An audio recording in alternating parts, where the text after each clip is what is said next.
Bom dia, igreja. Que a paz do Senhor Jesus esteja com todos vocês. Amém? Bom, vamos dar continuidade à nossa escola bíblica dominical, né?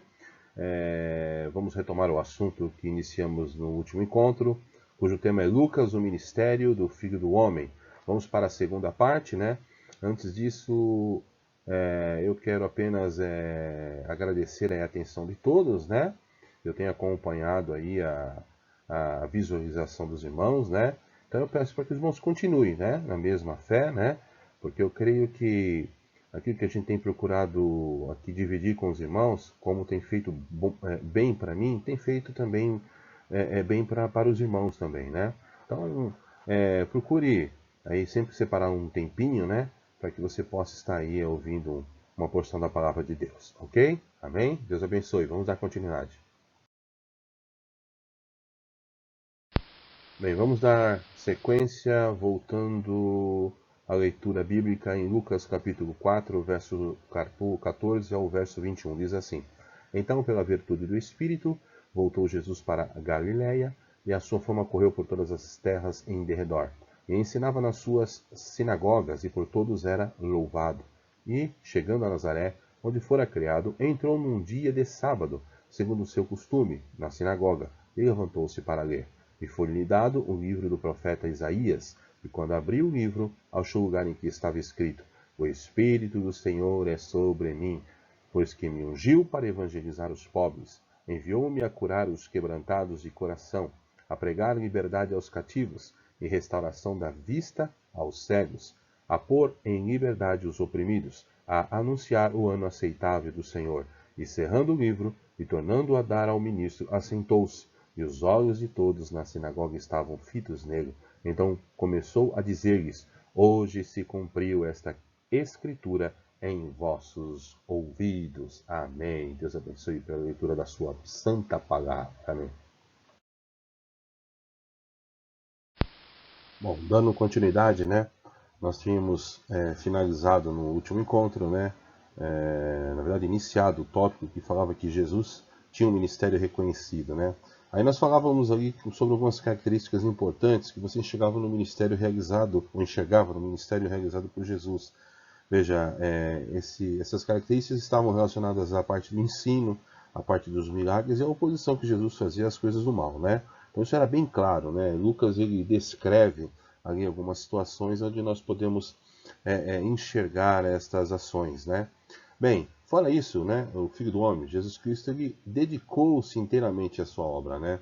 Veja que Lucas, né, ele menciona a idade com que Jesus iniciou seu ministério público. Está lá em Lucas, capítulo 3, verso 23, diz assim: Ora, tinha Jesus cerca de 30 anos ao começar o seu ministério. Era como se cuidava, filho de José, filho de Eli. Veja, era nessa idade que no Antigo Testamento, ali, os levitas, né, eles davam início aos seus serviços ministeriais. E era na cidade também que, segundo a tradição, um homem atingia a maturidade. Então veja, desde os 12 anos o Filho do Homem, Jesus estava, né, ciente do seu propósito, né? Mas entretanto, a gente vê que aguardou o tempo certo para exercer o seu ministério, assim que deu as suas atividades ministeriais. Interessante, né? Então veja que Jesus guardou um tempo, né? E depois, quando ele começou a desenvolver o seu ministério, ele não parou mais, né? Ele começou, né, o seu ministério, deu sequência ao seu ministério e terminou o seu ministério. Em nome de Jesus, amém? Falando ainda sobre a questão do ministério de Jesus ser reconhecido, há uma alusão ainda lá em Lucas, capítulo 4, verso 37, que nos afirma essa situação. Veja, diz assim, Lucas, capítulo 4, verso 37. E a sua fama corria por todos os lugares da circunvizinhança. Olha que interessante. Então, quer dizer, o ministério que Jesus havia começado a realizar, ele começava a ser reconhecido pelas pessoas que estavam ao seu redor, né? A circunvizinhança, ou seja, ao lado de onde ele estava, ao lado onde ele morava, né? Eu fico imaginando aqui, né? Se cada um de nós aqui tivéssemos, né, o nosso ministério, né, reconhecido, né, como Jesus assim o teve. Olha que bênção seria, irmão, na sua plenitude. Eu não estou dizendo só simplesmente só o vizinho da direita ou da esquerda que sabe que você é um cristão, né, um seguidor de Cristo. De repente, esse vizinho ou essa vizinha tem essa percepção porque de repente vê você sair aos domingos, né, com a Bíblia, né, com a família, se dirigindo à igreja, ou porque de repente simplesmente lá no teu lar ele ouve um louvor cristão, né, durante a semana, né. Eu acredito que seja muito mais do que isso, né. Ou seja, diz que a fama dele corria pela vizinhança. Você consegue imaginar isso, irmão e irmã, nesta manhã? Ter um ministério reconhecido, ou seja, as pessoas de longe, de repente, apontando para você e para mim, olha lá, olha, aquele lá é um cristão, né? Aquele lá é um servo de Deus, olha, aquele lá é uma bênção, né? Já pensou nisso, irmão? Né? Eu não digo aqui para que o meu ego, o seu ego, né, possam ser inflados, né? Não, não é para isso.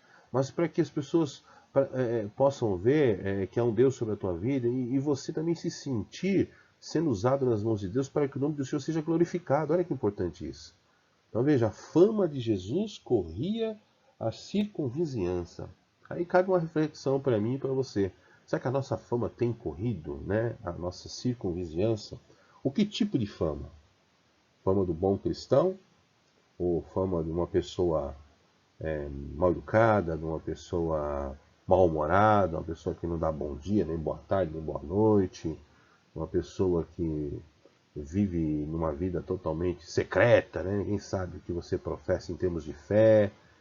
Será que temos feito alguma diferença no meio onde estamos, né? Então, fica aqui essa reflexão. Eu estava lendo esse versículo e meditando nele, né? Então, veja, as pessoas reconheciam o ministério de Jesus. Isso é importante.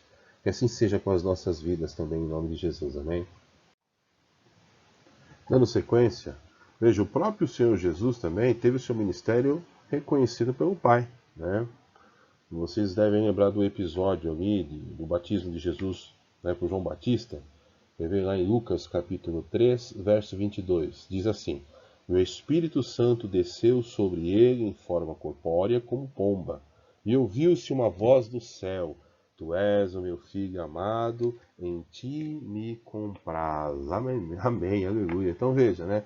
Nesse momento exato aqui, o Senhor identifica publicamente, né, o unigênito da criação. Ou seja, o ministério de Cristo começou com aval celestial, né? O Senhor Deus ali validou a sua missão, né? Então veja que isso nos faz lembrar de que nenhum reconhecimento humano supera o reconhecimento divino, amém? Então veja, né? Ainda que não haja reconhecimento por parte dos homens, o reconhecimento de Deus habilita-nos para a missão. Isso é importante, né? Às vezes você acha que, eu até comentava na última aula que há sobre mim e sobre você o ministério da reconciliação, né? Talvez você diga assim, mas eu não o desenvolvo, ou eu não o pratico porque eu não tenho reconhecimento por parte dos homens. Veja, se você vive a palavra de Deus, você tem andado conforme essa palavra de Deus, você entende que essa missão já é sua, irmão e irmã, em nome de Jesus, né? E você, para desenvolvê-la, não precisa do aval dos homens, não. Não precisa da bênção dos homens, não. Pelo contrário, o próprio reconhecimento de Deus vai nos habilitar para essa missão. Entenda isso. Então, a palavra do Senhor ela nos desperta para isso. Chega de ficarmos com os braços cruzados, chega de ficarmos esperando, né, alguém nos convidar, ou alguém nos impulsionar, alguém nos empurrar, né, bem assim mesmo, né, para fazer a obra do Senhor, para desenvolver esse ministério da reconciliação, que nada mais é do que trazer o homem, ou ligar o homem ao nosso Senhor e Salvador, Senhor Jesus Cristo, tá? Então, chega de ficar esperando alguém fazer, tá? Se de repente você não vê as pessoas ao seu redor fazer, faça você mesmo, né?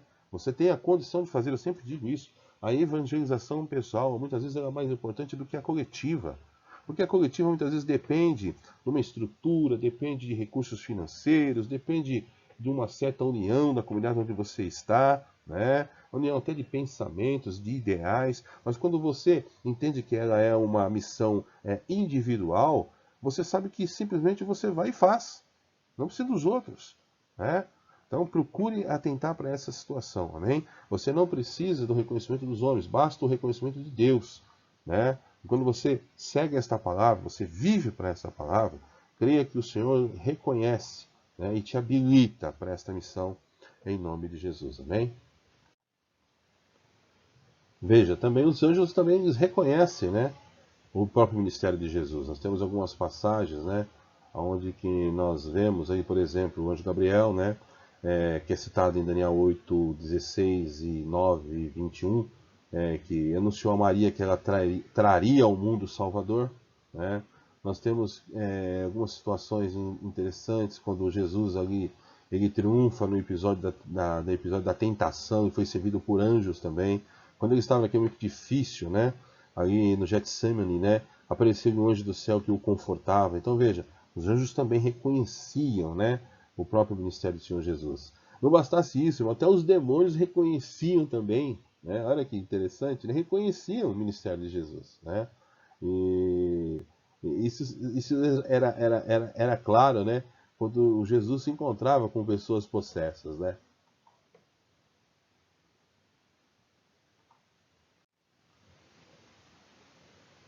Quer ver? Vamos ilustrar isso. Está em Lucas capítulo 4, né?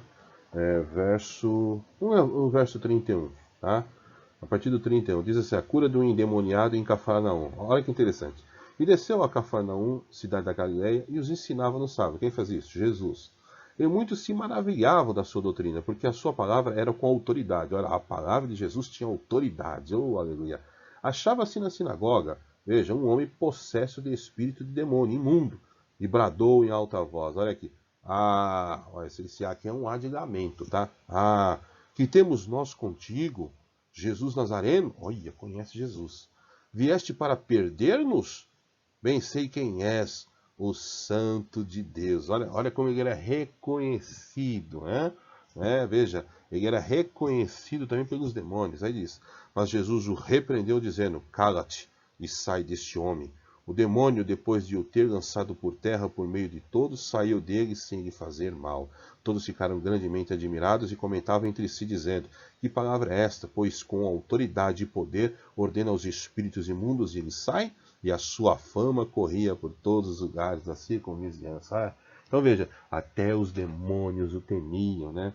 Sabe o que me chama a atenção também nesse texto, né? A gente às vezes vê aí em alguns programas de televisão, né, pessoas ali ao expulsar os demônios ali querendo fazer entrevista com o demônio. Acho que vocês já ouviram isso em alguma vez, né? E querendo saber o nome do demônio, de onde ele veio, o CPF dele, por onde ele anda, por onde ele tem passado. Jesus não tinha essa não, irmão. Não estava entrevistando um demônio não, era com autoridade, né? Ele diz aqui, ó, quando o demônio quis criar uma conversa com ele, Jesus só repreendeu dizendo, cala-te e sai deste homem. Porque ele sabe que é um sofrimento, né? Ele entende que a pessoa está sendo possessa ou possuída pelo demônio, é um sofrimento. Para que você esticar ou prolongar esse sofrimento? Não há sentido. Então veja, Jesus com autoridade vai lá e repreende, sai dele. Né? É assim que tem que ser, em nome de Jesus. Então veja que os demônios o reconheciam. Eu sempre digo isso, falávamos aí no culto de oração, né, na terça-feira, comentávamos isso, que a nossa voz, irmão, a nossa presença, ela tem que ser conhecida no plano espiritual. Isso vem através da oração, de uma vida de consagração, de uma vida onde você segue a palavra de Deus, amém? Então você passa a ser reconhecido, o seu ministério de reconciliação passa a ser reconhecido, irmão. Então isso é importante, então não esqueça disso, amém? Então Jesus tinha um ministério reconhecido. E eu espero que depois daquilo que nós aqui falamos ou comentamos, você possa entender que é importante que o seu ministério seja reconhecido, não pelos homens, tá? Veja, o Senhor, Ele nos dá essa capacitação para que a nossa missão seja desenvolvida. Então, assim, não é o intuito de, quando eu digo assim, ser reconhecida pelos homens, para que eu venha aparecer, né? Para que meu orgulho venha se exaltar. Não, não é isso. Para que você se torne útil, as pessoas possam ver que, havendo algum problema, alguma dificuldade, alguma situação negativa, elas podem recorrer a você. Isso é importante ser reconhecido, amém? Porque sabe que se, oxalá aconteça alguma coisa com vocês podem recorrer àquele homem, aquele vizinho, ele ora, olha, ele é um crente, ele tem uma boa palavra. É isso que é importante ser reconhecido, sabe? Que você pode amenizar de alguma forma o sofrimento pelo qual ele está passando, amém? Então que você entenda isso, o seu ministério precisa ser reconhecido neste sentido. Não para bater no peito e falar, não, eu sou fulano de tal, né? Eu sou ciclano. Não, não é isso que Deus quer, né? A gente entende que eu devo diminuir e Deus deve crescer na minha vida. É assim que funciona. Então eu diminuo, né, e o Espírito Santo cresce na vida para que eu possa ser uma ponte, para que eu possa ser um instrumento de salvação nas mãos de Deus, em nome de Jesus. Amém?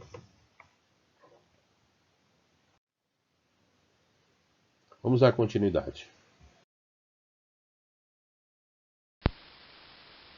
Bom, dando continuidade, o ministério de Jesus ele buscava sempre salvar o perdido, né? Ou seja, aquele que estava além dos caminhos do Senhor, aquele que estava sem perspectiva, aquele que sofria. Veja, os olhares de Jesus é como se fosse um verdadeiro radar. Ele procurava sempre alcançar aqueles que estavam de uma forma sendo menos favorecidos na sociedade, né? Então veja, o olhar daquele que exerce o ministério de Deus tem que ter esse mesmo tipo de radar, né?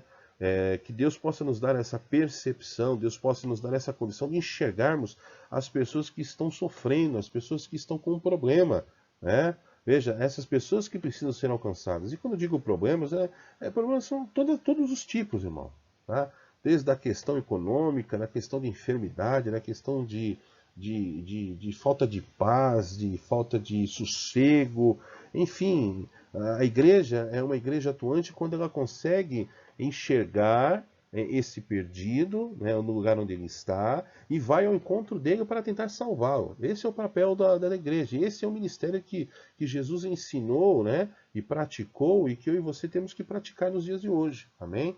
Ou seja, busca e salva o perdido. Você vai lá, encontra, busca e salva o perdido com a palavra de Deus. Então isso é importante. A igreja tem que ter essa percepção, né?